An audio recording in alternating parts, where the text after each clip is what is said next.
Date with a Debut is a Words and Nerds and Breathe Art podcasts co-production recorded on a Wagbical country. And I pay my respects to all elders, past and present, and extend that to any First Nations people tuning in. Always was, always will be, Aboriginal land. On with the show.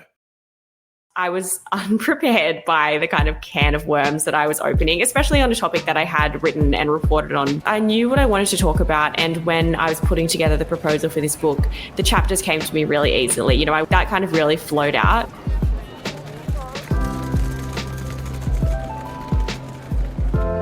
Welcome to Date with a Debut, a podcast about debut authors, their incredible books, and their journey to publication. If you are looking for a new author to discover or writing inspiration for your own story and you don't know where to start, this is the place to be. I'm Nick Wasiliev, author of When Men Cry and your host for today's show, and I'm delighted to welcome another debut author in today's episode. If you enjoy the show, or indeed any other shows on the Words and Nerds platform, jump online and give us a thumbs up, a 5-star review, wherever you are listening. Thank you for listening to us and for supporting the Australian book industry. You can also find any books mentioned in today's podcast down in the description. Today, I'm joined by Gyan Yankovich. She's the lifestyle editor of the Sydney Morning Herald and The Age and has had her work published in The Cut, Vox, The Guardian, Vice, and more.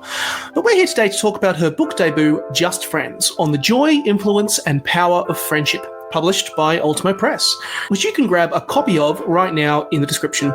I started off by asking Gyan about her writing journey and where this idea came from for a book about friendship.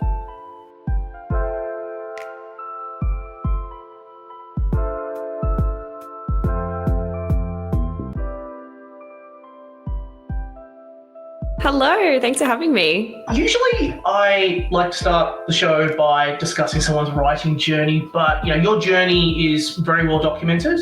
You've been published in many places: Sydney Morning Herald, The Age, The Cut, Vox. The list goes on.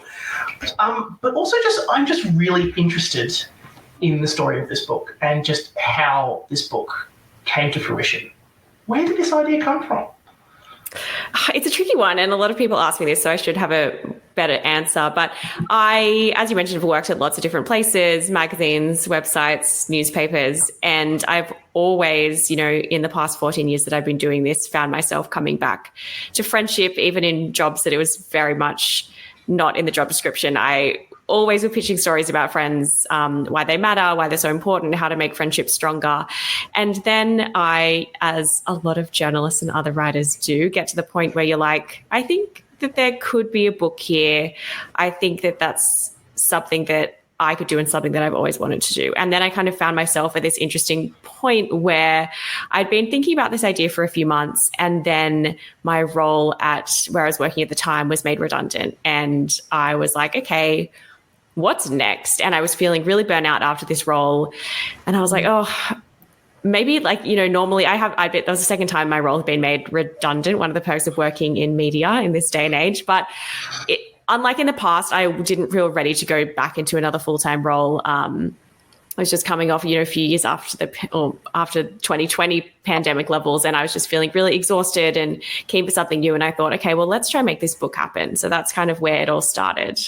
It is always so funny how off the back of, I always find it funny, kind of the pandemic books that have been coming out. People have had the time on their hands to write a book. But I've also noticed that a lot of people off the back of something like being made redundant, suddenly having time on their hands, that they just finally jump into that idea or that project that has kind of been sitting in their head for a while. And I'm not surprised at all to hear that you kind of, considering your background, that this idea had just been stewing in there for a while.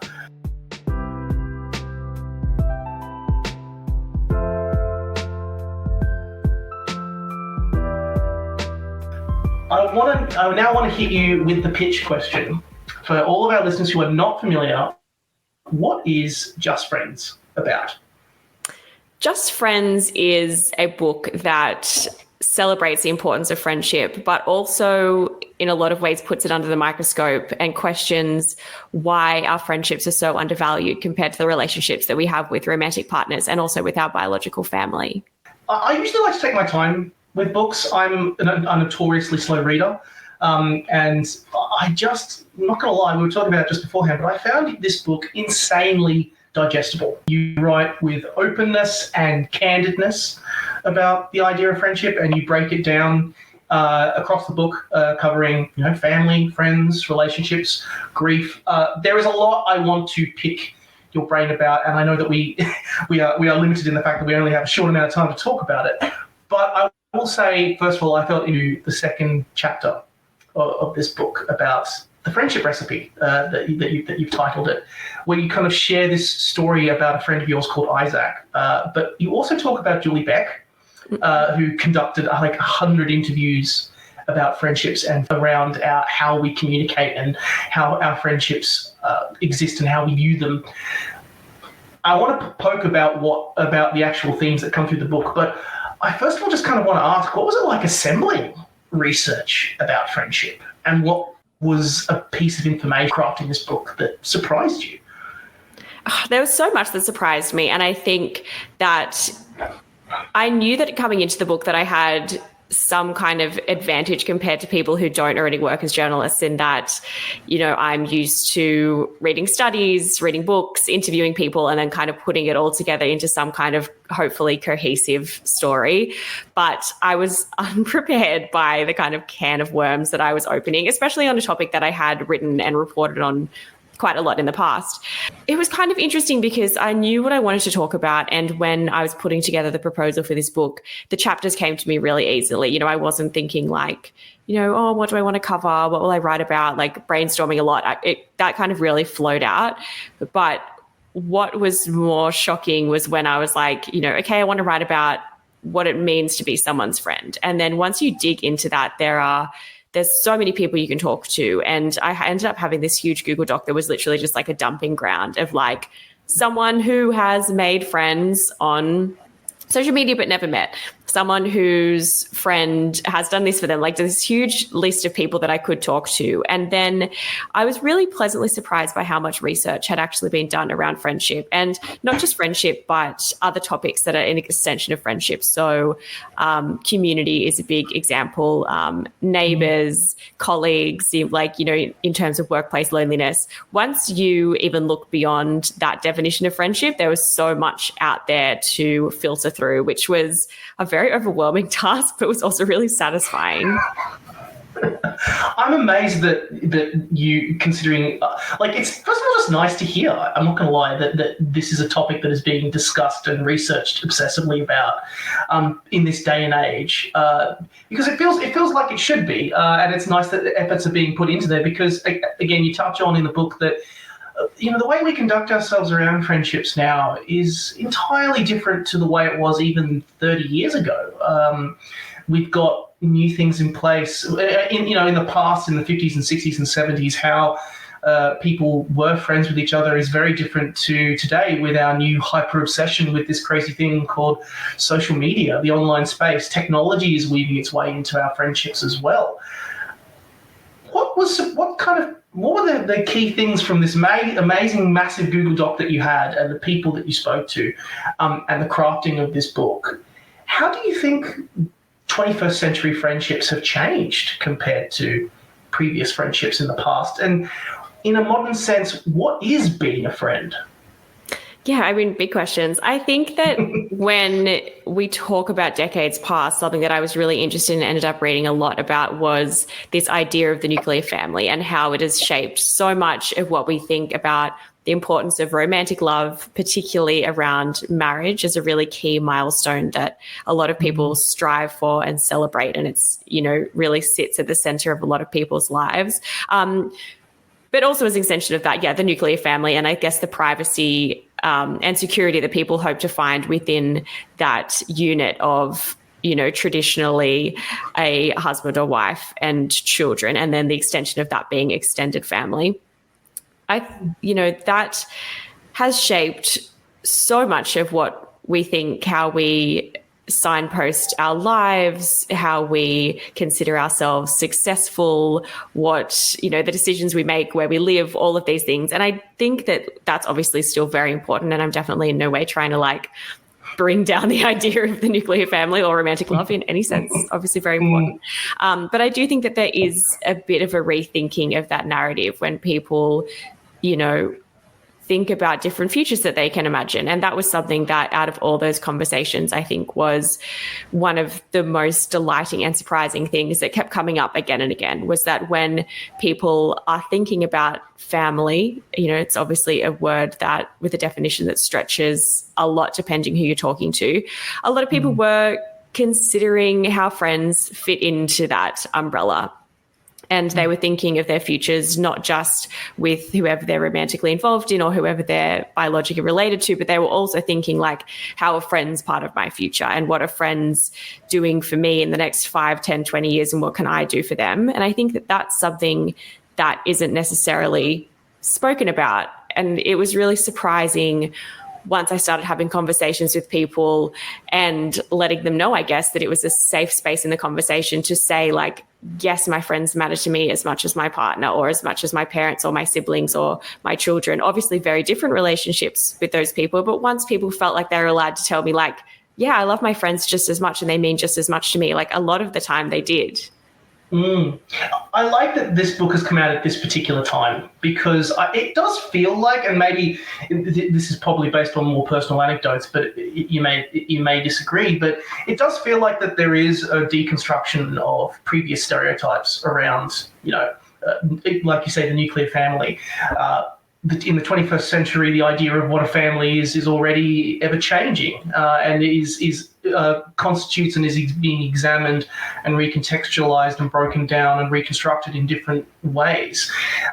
You'll have situations where people will never get on with their families at all, but their friends are everything to them. Yeah, definitely.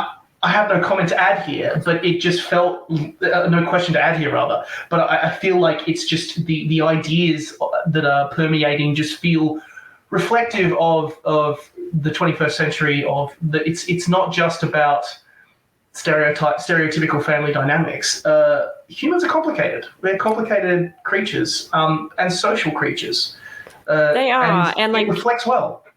Yeah, and that was something that it was really important to me in the book as well, that when we talk about friends, we don't need to talk about friendship and our friends in our lives as a kind of isolated being. Like we should be thinking about how our friends run alongside, our relationships with our friends run alongside the relationships we have with our partner. Like how do they interact? How do they influence each other? And similarly, family, as you said, not everyone is in touch with their biological family. And I think for that reason, there is starting to be a bit of a pushback on that idea that like, no one will love you like your family or no one understands you, like blood's thicker than water, et cetera, et cetera. And I get into this a lot in the book, as you would know, but I think that those kind of narratives are really damaging because for a lot of people, hearing them sounds like, oh, well, I'll never experience that kind of closeness. I'll never experience being known in that way because, my family aren't here or we're not connected or, there's so many different reasons why people can have complicated and complex relationships with their family, even when there is a lot of love and closeness there. So I think that it's what I'm trying to do in the book is get people in the habit of not talking about friends separately, but thinking about friends when we're talking about family and thinking about friends when we're talking about children and romantic love and our long-term partners and seeing how all of those relationships actually work together in this kind of network of our lives. What was it like kicking this book around with your friends? I'm curious that you would have done, you would have been sitting in many friendship circles, family circles, and like sometimes maybe when you're crafting a book and putting it together, I often find myself going, well, I'm imagining a scenario here in this setting with all of my friends, and I'm like, here is what I'm writing about playing out in either real time or whatever way. What was it like kind of incorporating those stories in there? And also, was it confronting? Were some of the things that you came across with your friends and the way you were going, oh my God, I'm looking at this friendship or a particular friendship or a family relationship in a different way because now I have access to all of this information and knowledge and context that I didn't have previously? Yeah, a little bit. I think something that was really interesting and something that I've probably been thinking of more now that the book is done is, I think that we all spend time thinking about what our friends mean to us, whether that's good or bad, disappointing or really exciting, but we maybe don't spend as much time thinking about what kind of friend we are to people. And I think that that can be scary because a lot of the time it is acknowledging that you've probably let someone down at some point, or you could have been better. And people don't really like to do that, myself included very much. Everyone would like to think they're a perfect friend. But that's something that I think came up in a lot of the conversations with my own friends when they were talking about other friends of theirs. And I'm like, well, I'm one of your friends. You could probably say, you know, if you were having this conversation with someone else, what would you be saying about our friendship? But I mean, aside from all of that, it's really fun to write a book about friends because it's a really fun thing to talk about with people because everyone has stories. And it was really interesting, I think, because, you know, I have a lot of friends that are all in different groups, and it was interesting talking to my friends, having conversations with them that I haven't had with them before about people that maybe I don't know or people they were close to before we became friends, or, you know, realizing that there were knots in these relationships with other people like that we might be mutual friends in that I wasn't aware of, all that kind of stuff. It's been really interesting and a big reminder that like we don't really let people talk about their close friendships enough. You know, I write this in the book, but we love asking romantic partnerships, like how they met, you know, how did you meet your boyfriend? How did you meet your wife? And those stories are really celebrated and retold. And, you know, we like cheers to them at weddings and all of that stuff. But when it comes to friends, a lot of the time we don't ever have those conversations, and people don't get to talk about how they met their friend or what their friend means to them or their favorite memory or why they love them so much. Do you think it's changing? Because I mean, this is more, again, a more of a personal anecdote, but often I love, you know, when you meet someone who's a mutual friend of a friend and then you share those stories and stuff like that. It's one of the most enjoyable parts and enjoyable ways of connecting with someone new, or indeed reinvigorating or rediscovering or reinforcing why you, you know, view someone as a friend in such a way. Do you think that's changing? I do think it's changing, definitely. And I think that once you do it once, and like, you know, you meet someone new at a party and you say, oh, how do you know the person whose birthday it is? And you get into that really fun conversation. Then you get to tell your own story and you feel how good it is to tell that and share that with someone. Then I think that it's all about building a habit and thinking, okay, well, you know, how can I find that same joy? Not with someone that I've just met for the first time at the party, but also looking back and being like, oh, I know that my friend has that, you know, long-term friend that I think that they met in either school or uni, but I can't quite remember. Like, ask them, get the story next time you see them. It's so nice kind of weaving together this tapestry of people's histories that they have with their friends. Get the goss. It's the fun. Get the goss, please. Get the goss. You touch on a story that I actually wanted to ask you about that kind of comes up near the end of the book. In the book, you, like in different chapters, you talk about family, you're talking about relationships. One of the things you also talk about is things like grief, and also identifying things about what happens when friendships end.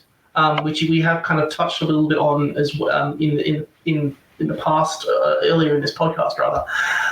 I imagine, you know, this whole process would have taught you a lot about just the world of friendship. And there is one particular story you mentioned where you went to a birthday party that you said you originally weren't going to go to, and you found that, you know, you were chatting with people, you were talking with them, and you know, it was people you weren't as familiar with, but the effect it had on you, I think you described it as like a dizzying effect, in a notable way. First of all, tell me a little bit about that experience a little bit more. I just kind of want to pick your brains a little bit about it. And it kind of leads to like the main part of this question I want to ask, which is, I always love hearing from authors what writing this book taught them, because often it's like, what do you want the reader to get out of the book? Well, go ask the reader themselves. What did this book teach you as an extension of that? Yeah, I mean, that particular scenario, which for people who haven't read the entire book, I think that's in the conclusion, was this party that I got invited to from a friend of a friend, and I'd been at like a family thing all day, and I was like, oh, I'm going to bail on the party. You know, it was a costume party. I didn't feel like getting dressed up. I didn't feel like going. I just couldn't be bothered, to be honest. Like it wasn't that I didn't want to see people there. It wasn't that I didn't think it would be fun. I just felt really like emotionally burnt out in that a way that it just felt easier to make up an excuse and not be able to go.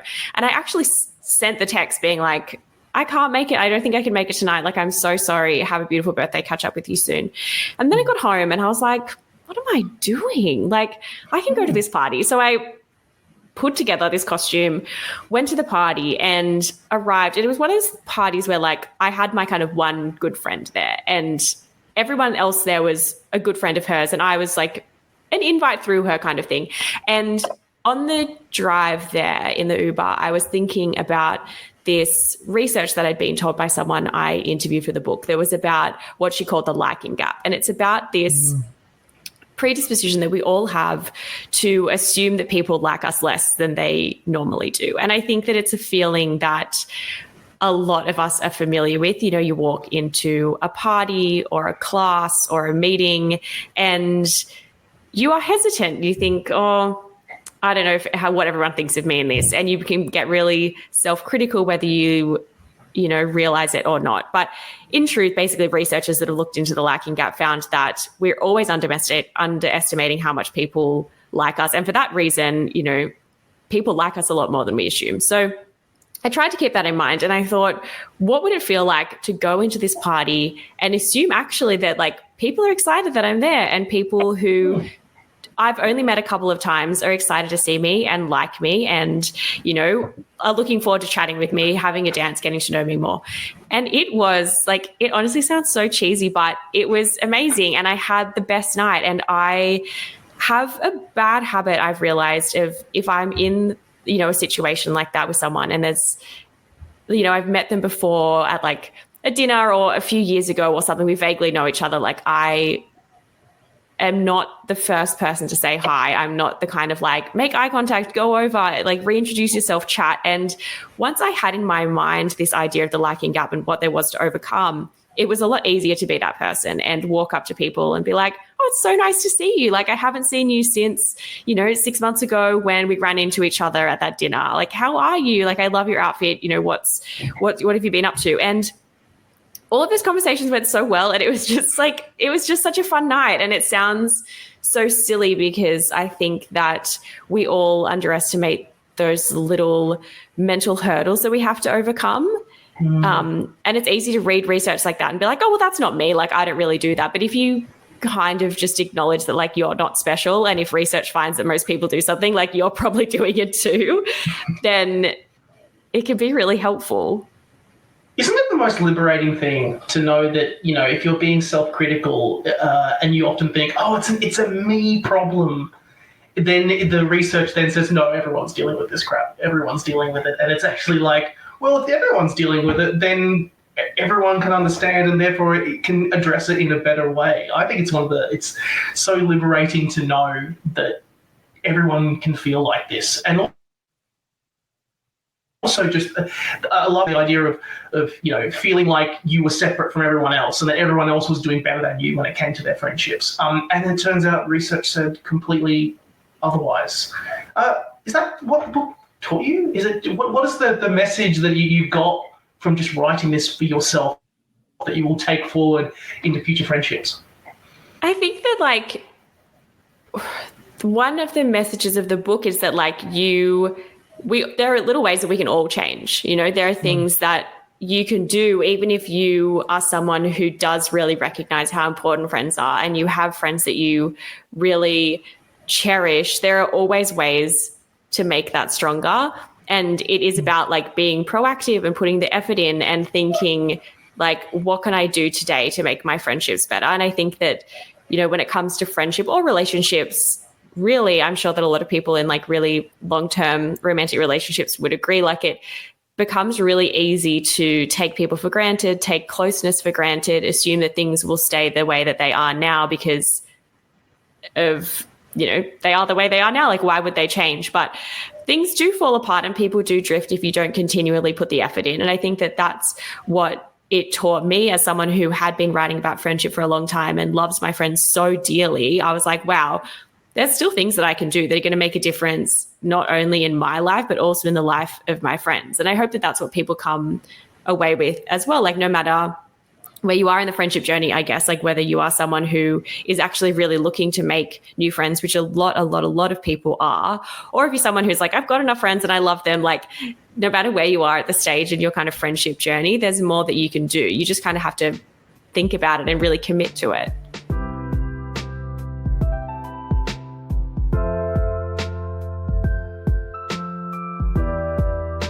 I can honestly keep poking you about this, but I also want to ask you a little bit about your journey to publication, if I can. As much as, you're very experienced within this space and within this setting, and it's great that Ultimo Press was really interested in this book and the story and helped you put it together. Were there any funny stories that came out of the actual process of publication that surprised you and made you go, oh, that's cool, I like this? Do you mean like when I was working with Ultimo on the book or beforehand? Either or before. I mean, like, I know that books don't happen in isolation, and I know that sometimes it can feel like that when you're sitting down and writing it, and then when Ultimo or any publisher for that matter, like it goes from like 1 to 100 in terms of how the book is progressing. Either or. Yeah, I think that what has been the most surprising thing about the journey are the different like changes of pace, because at the start of the journey, when I was working on the proposal with my agent and then the book went to auction, it was like go, like, this really crazy day where it was all happening and I was like, oh, book. And then you kind of, lock in. I signed with Ultimo, which I was so excited about. I just like can't say enough amazing things about them. And then it's like, okay, off you go. Like, enjoy your year of working on the book. Like, let me know if you need anything, but, kind of best of luck out there. So that's kind of a really solo time where you're like, okay, I guess now I have to write the whole book that I've promised them. I was lucky in that I had a really solid proposal that at the time I was like, I can't believe that I'm putting more effort into this proposal than I put into anything in my whole life. But for anyone hoping to write a nonfiction book, the proposal will help you so much. Like, please, like, it's not wasted time. It might feel like it, but it is definitely not. Every single detail and thought that you put into the proposal, whether it actually makes it into the book or not, like, will help you. So, put the effort in, trust me. And then it's been really interesting the past month or so because it feels like it's like all systems go again. Like even the editing process, it's like you get the edits, but then you have a few weeks, and then you send it back, and they have a few weeks, and then you get it back and you read it. And that's kind of like, it is moving, but it's also very tedious because you're like, okay, if I have to read my own book again, like I please someone else take the reins. But yeah, the last few months, like everything's picking up again. And it's been really exciting speaking to people like you who have read the book and are now coming into the journey at this really exciting time where I can actually be like, yes, it's nearly here, like people, I'm talking about it to you and you can nearly get it. Whereas it's hard when it's announced and you're like, oh, 2024, like, don't forget to buy my book then. It just feels like it's years away. Yeah. And then suddenly here it is. It is such a funny thing. It goes out and has a life of its own, and that it goes from 0 to 100 like that. I'm very glad it's here. It's great. I think it's a great book. What's next? Is there another book in the works? Will you write again? Will we see more from you? I hope so. I mean, I work full-time at the moment at the Sydney Morning Herald and The Age. I'm the lifestyle editor there. So I don't do as much writing as I would like to. I do a lot of editing and commissioning freelancers, which is very fun. I love my job there so much. I would love to write another book. I don't know what it would be on or when I would do it now that I'm working full time, because I think the benefit of when I was working on Just Friends was that I was freelancing and then pretty much working on the book full time. I really take my hat off to anyone who has ever written a book while having a full-time job, which I think is a lot of authors, particularly in Australia.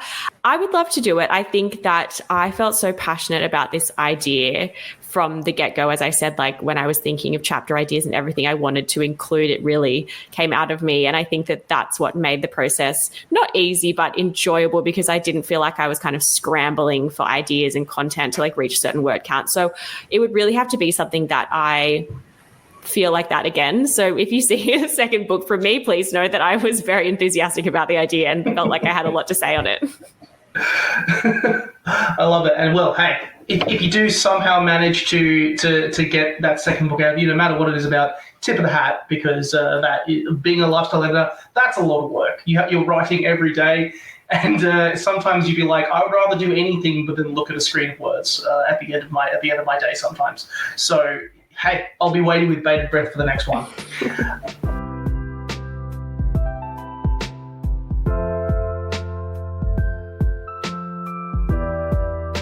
We are now at the part of the podcast where I hit you with a series of rapid fire questions. Yes, great. And you just give me the first answer that comes to your head. No pressure at all. Okay. There are some that I did allow you to prep for ahead of time. And the first question is, what is your favourite book that you have read in the last 12 months? How much of a reader are you? It's an interesting time to ask that because I did not read I'm more of a fiction reader. I actually hardly read nonfiction, which is probably bad considering I've just written a nonfiction book. I love reading memoir, but I've read a lot of nonfiction while I was working on my book. Don't worry about that. But I love reading fiction, and I go through waves. During summer, I tend to read so much, and then I don't know what happens in winter. Maybe I watch a lot more TV or something, but I'm not one of those people that's like, I'm on my Goodreads, I'm going to read 70 books a year. I feel like, I probably read between 15 and 20 books a year, though I'm off to a good start this year. Favorite book in the last 12 months is a big question. Over the break, I read Dolly Alderton's new book, Good Material, and I just thought that it was so fun. And I have basically forced a few of my friends to read it so I can discuss it with them. And I think I just love fiction like that, when it's a book that you can then get together with your friends and be like, what was your favorite part? What did you think of this character? What about this scene? It reminded me of this time in my life that this happened. I just love that kind of conversation starter book. And I think that is definitely one for me. I love it. I must admit, I've fallen off the chain when it comes to Dolly Alderton. So just to hear that there's more books for her to dive into is fantastic. Do you have a favourite debut novel? What's the best debut you've ever read? Ever read is hard. I've got one that I recently read. I'm being such a millennial girl with all my answers, don't mind me, but I also finished a few months ago Green Dot by Madeline Gray, and it was one of those books that you're like, I can't believe that this is a debut book and that someone just got to write down and write this as their first book. It was incredible. I absolutely tore through it. It made me literally laugh out loud. I nearly cried. It was really, really beautiful, but also extremely witty and funny. And I just think that that's such a rare combination. Maybe not rare, a combination that I really appreciate. And yeah, a debut from an Australian author, which is amazing. Sounds great. And isn't it great when an author hits the ground running like that with here we go, here's your first impression, bang. It's so exciting. Do you have a favourite word? A favourite word? Mm-hmm. Oh, God. I'm curious now, as the editor in you may come out. Would there be a word that you like? I really like saying this word or writing this word or dropping this word into a piece. A word that I really like, I think, is meaningful. And I probably say that a lot and I probably write it a lot, but I think that it is a really powerful word because it can be applied to so many different situations and people and things in our life as just this is something that really matters to me, and it matters for more than the reasons that other people would be able to see or recognize. Nice. That's a good word. I like that. Meaningful. Feels... sometimes words can be just frivolous or just enjoyable to say, or they're a little heavier. I feel like it's a heavier word, saying meaningful. Yeah, it's a deep word. Sorry. There's probably I'm going to get off this and be like, what about that really fun word that rolls off the tongue? No, I like serious it. For you. I like deep and meaningful. Time to do your homework on the Google Doc. This may be the mean question. What are Julie Beck's recurring themes from her conversations on friendships? That was literally the first interview I did for the book, and I did it in a long time ago. What are they? Yeah, I'm sorry. I feel bad because I just really enjoyed the second chapter when I was diving into it, and I revisited it a couple of times. No, that's fine, but you have to read them out after because otherwise the listeners won't know. Yes, there's one about time spent, so accumulation, I think is maybe one. So, and that's talking about the kind of, the amount of time that you spend with a friend. Is one attentiveness? Attention. I'll give you attention. There you go. Attention. Yep. Is care one? You're very close. I feel like the one you have here is grace. I think I'll give you that. Grace. Okay. Yeah, grace. Yeah, I can give you that. Okay. God, what are the other ones? You're halfway there. Halfway there. Okay. So you spend time with your friends, you care for them, grace. I feel so stumped. I know, I'm sorry, this was a mean question. No, that's fine. I was saying to someone else, like after a different interview, I was like, I feel like I need to go back and like reread my book, which I am just about to get started on another round of edits for the book before it comes out in the US. So I will be doing. So if you'd asked me this after the weekend, I would definitely be refreshed. Sorry. I think I give up though. Are you able to remind me of the other ones? Sure. Intention. So there was attention, so giving them attention, and then intention. Ritual, which I thought was the one was like very difficult, and then imagination. Imagination. I don't think I would have got that one. When you said ritual, I was like, yes. How did I forget that? It's okay. It's great. It's a Julie Beck's work on The Atlantic. If you haven't read it, it's incredible. She's great. Mm-hmm. Yep, absolutely. Do you have a favorite guilty pleasure read? Guilty pleasure read. I don't know if I have a guilty pleasure read. I think that I have more of a read in that I just feel like I'm such a cliche in that I'm like, I'll read anything that Sally Rooney writes for like the rest of her life and my life. But that's not a guilty pleasure. I don't really feel guilty, I think, about books. I think that my actual guilty pleasure, it's not a guilty pleasure, just the thing that I feel guilty about with books is that I haven't read many of the classics. And I think that I haven't got to a lot of them because I didn't read them at school or uni. And now I have a kind of obsession with reading what everyone else is reading at the time that it comes out. Like I want to read something in the first few months it's out while everyone's talking about it so I can like be part of the conversation. But for that reason, I'm not being like, okay, this is the weekend I'm going to start a Jane Austen. So that's probably my guilty, not pleasure. That's my guilty admission for you. A vibe. I can deal with a guilty admission. But also, you know what? I think guilty pleasure is such a silly turn of phrase anyway, because like there's not really a guilty pleasure read. All reading is good. I agree. Most of the time. You go to the pub with your mates. Yes. Yeah. What's the go-to, what's your staple go-to food? Chicken schnitzel with an extra serve of mushroom sauce. Always. Perfect. Love it. With some coleslaw and some chippies as well. Always goes nicely. Last question. You walk into a lift and your ultimate celebrity friend is in there. So the person you want to be friends with. Who is it? Ooh. That's a really good one. Celebrity friend. Celebrity friend. I mean, I like am such a broad city fan, so I think maybe like I would love to walk into a lift and like Alana Glazer and be in there. But in terms of like celebrity friend, I don't know. Maybe I can just be again like a total cliche of a woman and say like a Dolly Alderton, just because I'm like, tell me things, give me advice. Let's like, I don't know, I'll like fawn over you in this 3-story lift ride.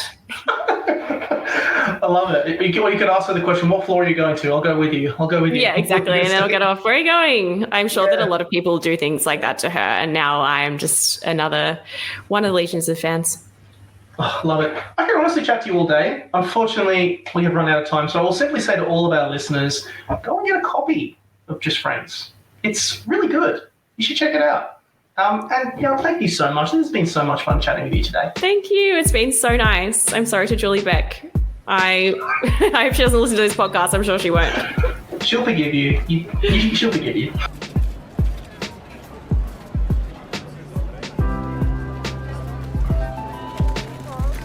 Thank you for listening to today's episode of Date with a Debut and for listening to the Words and Nerds channel. You can buy all books mentioned in today's episode down in the description box, and if you enjoyed the show or indeed any episode of Words and Nerds, drop us a review, leave us 5 stars or a thumbs up. It is hugely appreciated. Catch you soon.